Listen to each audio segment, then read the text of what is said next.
What's up, guys? Today we're going to talk about what was actually turned out to be my favorite gold making profession when I was playing WoW Classic, and that I think is great on hardcore as well. Engineering. Yes, engineering. You might not think this is a good gold making profession, but it is. And the main reason is that engineering is, of course, by a pretty significant margin, the strongest profession in WoW Classic. Like, it is by far the most useful one. Which obviously means that loads of players have engineering. And you might say, oh, but Lacey, that means everyone has engineering. They can craft all the items they want. They're not going to buy. Well, that's true, but crafting engineering items is annoying. There's so many different intermediate materials you need to craft. People hate it. They don't want to do it. That's what I found throughout all of Classic. They're more than willing to buy something that they can probably craft. And obviously, most of the engineering items requires you to have engineering to use them, which means you can only sell to people with engineering, which is also something you would think is like, yeah, that means there's a pretty limited market. But that was not what I found at all in Classic. I sold ammo, sapper charges, grenades, even some intermediate materials. They all sold really, really, really well. I expect the same thing is going to happen here. So obviously the main type of items are going to be the consumables.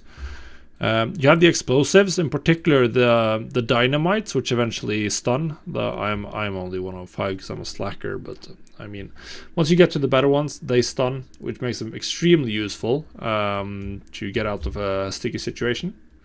That just makes them really good. I think that they're going to be extremely popular. The Goblin sapper charges, of course, one of the most popular consumables in Classic.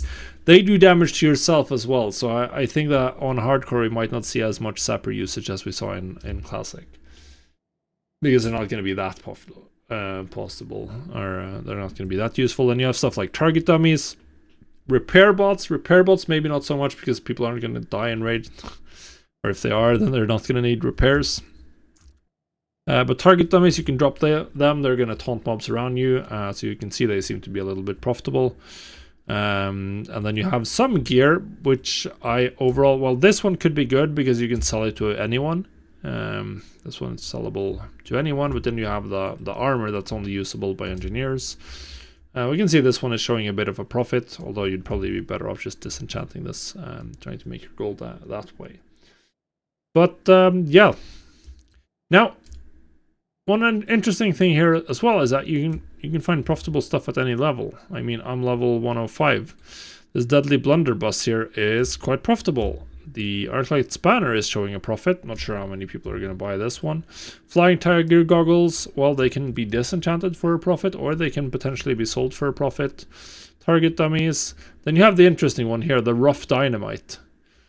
The 17 copper crafting cost, and you can vendor them for 30 copper.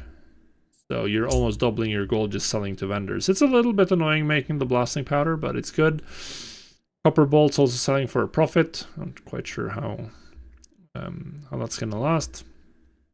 But yeah, there's a lot of profit, a lot more profit than on my other profession for this character, actually. Now, obviously, long term, we're going to care about the endgame recipes, and we're going to go through some of them. Here you have the first one that I sold a ton of in Classic, Thorium shells. This is the best ammo for guns in the game. So anyone who's above level 52, they're going to want to use this. It's only crafted. And you can also use it to turn it. You can turn it in for arrows, so you can sell the arrows as well. Really good. You need to be 285 engineering to get it. But yeah, this is a really good recipe. Then we have the infamous sapper charges, usable at 205.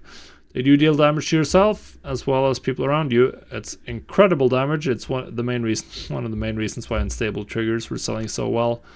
You need to be a goblin engineer to craft this.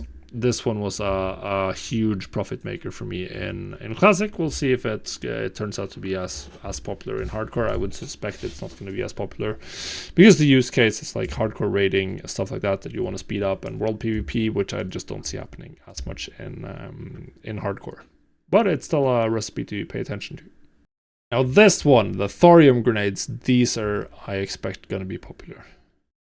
As we can see here, they give you a 3-second stun on a 3-yard radius. They're really quick to throw. This one is incredible.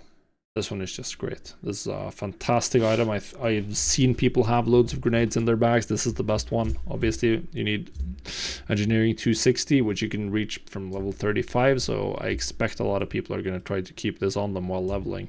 If they've kept their engineering up to speed, essentially. This is just a great item. Then we have a rare gear piece that shows up here, the Goblin rocket helmet. This one is fun. I'm not sure if it's gonna be that popular, but if you're gonna do like Makoras or if you're gonna duel, this one is pretty strong. 30-second stun while it'll knock you silly. Of course, any damage cost will break it, but it gives you time to set up. There's like one-shot combos using this. It's pretty useful. So you might see people run this for the memes, but yeah, there are some other, like you have the rocket boots and stuff that can backfire, which I would expect people will shy away from because that's just very dangerous, But yeah, those are some of the recipes. That's some of the high level recipes. I think engineering is going to be great. Or is great already. If you've leveled it higher than me, let me know. Maybe I'm an idiot who hasn't leveled high enough to know what I'm talking about. Either way, this was my surprising favorite gold making profession in Classic. So yeah, I'm just gonna look forward to getting it fully up to speed. Thanks for watching.